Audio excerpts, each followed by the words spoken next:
Glória a Deus.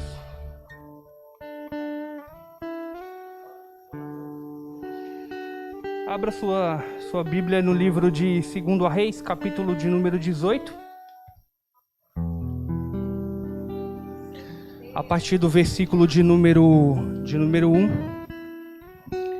2 Reis, capítulo 18, a partir do versículo de número 1.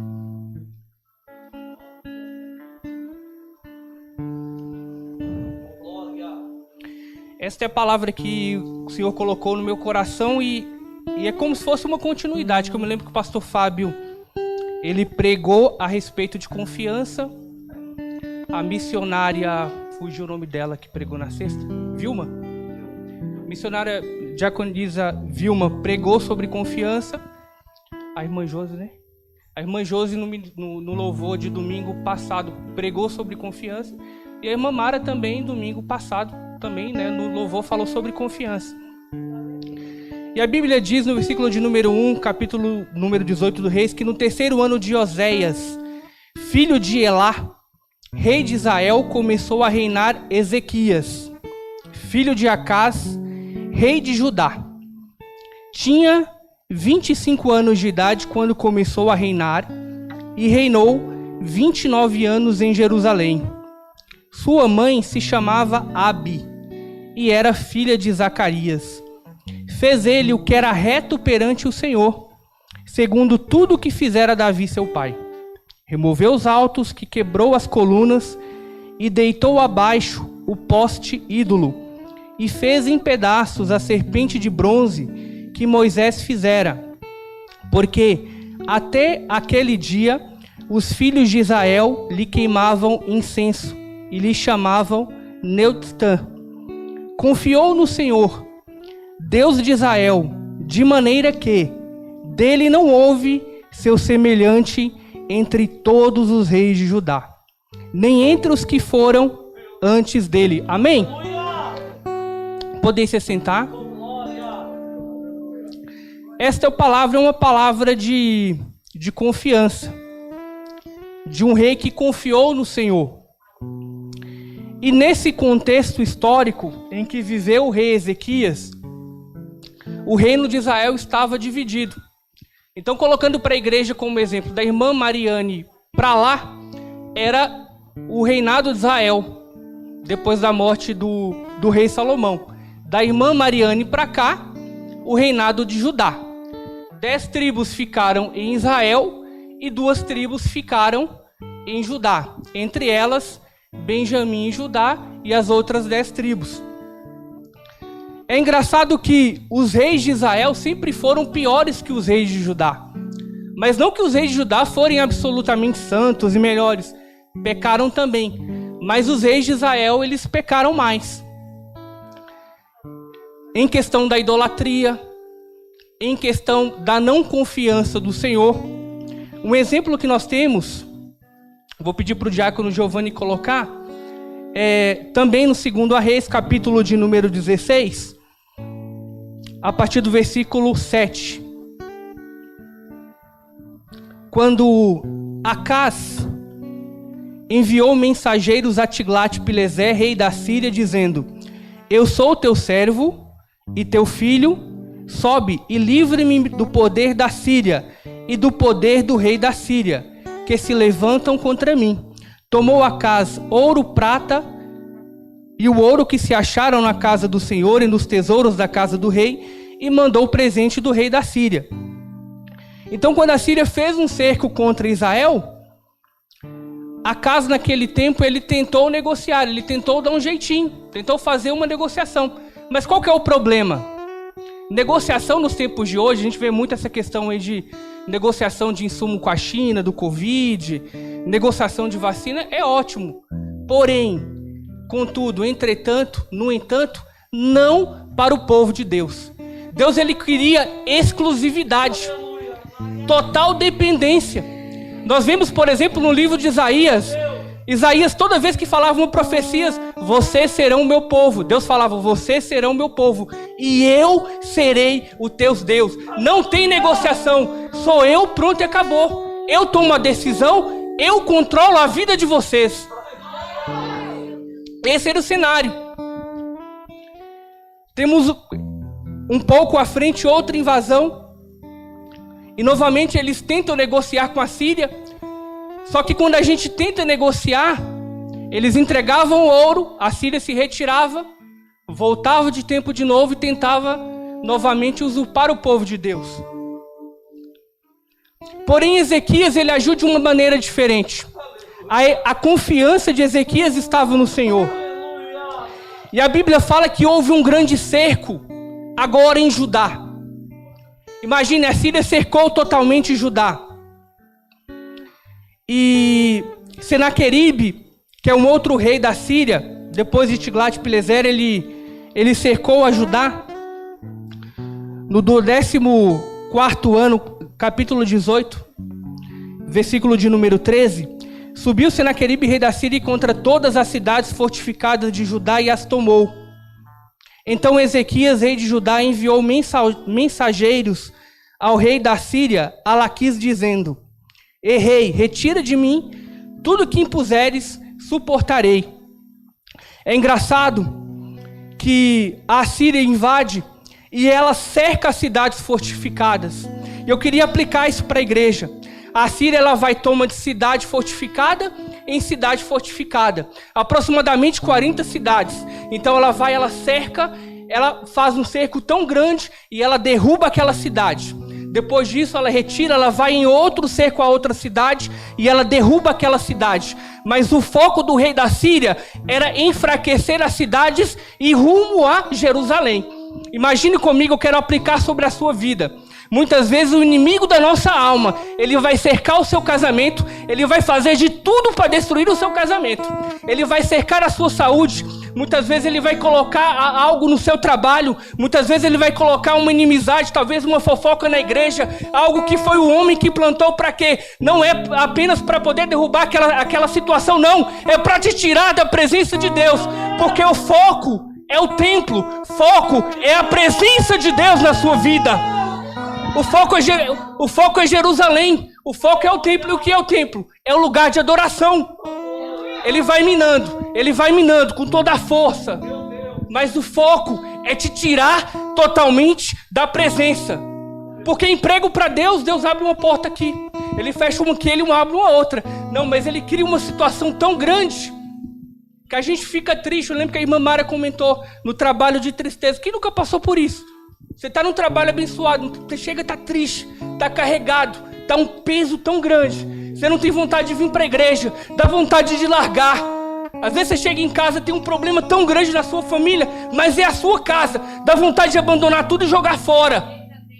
Porque o foco do inimigo é mais do que tudo, te tirar da presença de Deus. A Síria, então, ela fez essa estratégia, ela cercou e ela enviou o mensageiro a Ezequias. Então o rei da Síria impôs a Ezequias, rei de Judá, 300 talentos de prata e 30 talentos de ouro. E Ezequias deu-lhes toda a prata que se achou na casa do Senhor, arrancando assim as portas do templo, as ombreiras de ouro, que ele, o rei de Judá, as cobrira, e deu ao rei da Síria. Isaías aqui nesse sentido, ele ainda deu o que a Síria estava pedindo, mas o inimigo ele voltou, porque Isaías nesse momento ele ainda não estava com uma confiança total plena. E Rabsaque afronta Ezequias e ao Senhor. No versículo 19 do capítulo 18, Rabsaque lhe diz a Ezequias: assim diz o sumo rei da Síria, que confiança é em que tem estribas? Bem posso dizer que o teu conselho e poder para a guerra não passam de vãs palavras. Em quem, pois, agora confias para que te rebeles contra mim?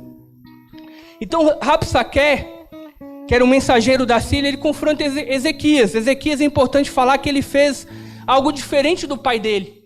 O pai dele foi um homem mau. O pai dele, ele não temia ao Senhor, mas Ezequias não. Quando Ezequias assumiu o reino, ele fez totalmente diferente. Acas, que era o pai de Ezequias, chegou ao ponto, no capítulo de número 17, a queimar seus próprios filhos. Mas Ezequias, ele fez uma transformação, uma reforma religiosa na questão da adoração ao Senhor. Nós vamos ver isso no livro de Crônicas e também no livro de Isaías. Então Ezequias, ele convida o povo novamente, que estava totalmente idólatra, a voltar à presença de Deus. Então Isaías convida, vamos, cara, parar com isso, a gente está errando. Vocês não estão vendo o exemplo de Israel? Israel está cercado, Israel tenta negociar, a Síria volta. Vamos fazer diferente. O caminho não é fazer negociação, o caminho é render. Vamos louvar a Deus novamente. Cadê o templo? Cadê os levitas? E ele convoca os levitas. Ele convoca os profetas. Ele convoca Asaf. Olha, prepara o instrumento. Prepara a harpa. É hora de reerguer o templo. Aqui não. É hora de reerguer. É hora de limpar o coração. É hora de tirar a idolatria. É hora de parar de confiar em homem. A confiança será no Senhor. Ezequias, ele faz algo estupendo. Reformas que Israel precisava. Reformas no templo, reformas na adoração. Agora sacerdote, ele vai ter salário. Você vai ofertar, você vai dar uma parte para o sacerdote, porque é integral. Isaías fez isso também. Reconstituiu novamente a questão da celebração da Páscoa. E isso agrada ao Senhor. Isaías fez tudo isso, diferente do pai dele. Nós temos esses dois exemplos, né? O pai que era mau e o filho também líder que agradou ao Senhor. E a gente tem esse exemplo. Eu, por exemplo, meu pai foi alcoólatra, mas Deus me libertou. Ah, mas no meu trabalho tem lá pastor Nelson, um homem que, nossa, o cara fala que é pastor, mas não, mas você vai fazer a diferença. Ah, mas você quer minha vizinha? Não, mas eu sou crente, filha. Você não quer ir? Você conhece a palavra, né? O problema é seu. Eu vou, você conhece o caminho. Se você quiser ir comigo, tem culto lá na igreja, lá na Dengiano. Vamos lá comigo? Mostrando o quê? Que não é porque o pai dele era mau que ele seguia um caminho totalmente diferente. Um caminho na presença de Deus. Voltando para o versículo de número 18, onde Rabsaque afronta Ezequias, a gente tem essa aplicação prática como na vida da gente, né? Nesse cenário, Jerusalém estava praticamente cercada. E aí Rabsaque, ele faz uma afronta a Ezequias. Onde está a tua confiança? Você fez toda essa reforma espiritual, tirou a idolatria. Você está achando que o Egito vai te livrar também? Nós somos a Síria. E muitas vezes quando a gente está quando a gente não detém o controle, como a irmã Edna falou, ela não tem o controle do filho dela naquela situação. Ele estava internado. O que a gente faz quando a gente não tem o controle da situação? Que, irmãos, a gente, inúmeras vezes na nossa caminhada cristã, a gente não vai ter o controle de nada. A nossa dependência exclusiva é no Senhor. E Rabsaque, ele faz uma afronta. Ezequias, em quem confia? Não foi você que fez a reforma? É mais ou menos assim. Eu começo a ir para a igreja, eu sou firme na presença de Deus, eu trago a minha família para cá, eu jejuo, eu tento andar reto na presença de Deus, mas quando eu chego em casa o problema está lá. Eu faço tudo isso, eu procuro ser fiel no dízimo, na oferta, procuro agradar o Senhor, mas quando eu chego no trabalho, está lá o problema não sai. Quando eu chego em casa, não tem talvez mantimento, não tem algo material e é algo que machuca a nossa vida, o problema está lá. E a gente muitas vezes dá ouvido a um sopro no nosso ouvido, dizendo, onde está o teu Deus agora? Como Rabsaque falou, você não está vindo para a igreja? Onde está o teu Deus agora? Confrontando, para nos tirar da presença de Deus a todo momento, para arrancar na presença de Deus, que é o foco. Porém, Ezequias, ele dá uma resposta muito interessante. Aqueles mensageiros, eles ouvem. Ezequias consulta Isaías, mas antes disso, Ezequias fala para os mensageiros, não fala nada. Não rebate ele. Ezequias entendeu naquele momento que ele estava vivendo numa guerra espiritual, ele falou, não confronta. Deus há de nos livrar do rei da Síria. Deus há de nos livrar dessa situação. Não coloca a mão no problema. Tem problema que você tem que atuar, tem problema que você tem que deixar lá. Você não tem o controle. Deixa Deus trabalhar, irmão. Deixa Deus trabalhar na sua vida. Deus está no controle. Eu não sei o que você está passando, o que você está vivendo, mas o que Deus coloca no meu coração é que Ele tem o domínio, Ele tem o controle, Ele nunca perdeu. Ele nunca perdeu a rédea. Rabaixo, decai, astéria. Ele nunca perdeu a rédea. Por mais que você chegue triste, está difícil, está doendo. Não, mas Deus está ali com a mão estendida. Eu não perdi o controle. Eu não perdi o controle. Isaías dá essa resposta. Não fala nada. Não fala nada. Então Isaías ele sai. Ele convida todo mundo a se humilhar. Ele se raga de panos. Ele se veste de panos de saco. Ele vai até a presença do profeta. E ele se coloca na presença do profeta Isaías. Num sinal de humilhação. Isaías, olha o que está acontecendo, Isaías. Isaías fala para ele: Ezequias, essa briga não é sua. Assim diz o Senhor. Ele confrontou a mim, Ezequias. Ezequias, eu tenho controle, Ezequias. Você é meu filho, você é meu servo. Eu não perdi a rédea, o controle da situação. Ele não enfrentou você. Ele não confrontou somente Jerusalém, não. Agora Isaías, ele está confrontando a Deus vivo. É o Deus vivo. Isaías dá essa resposta. Uma resposta de ânimo na vida de Ezequias.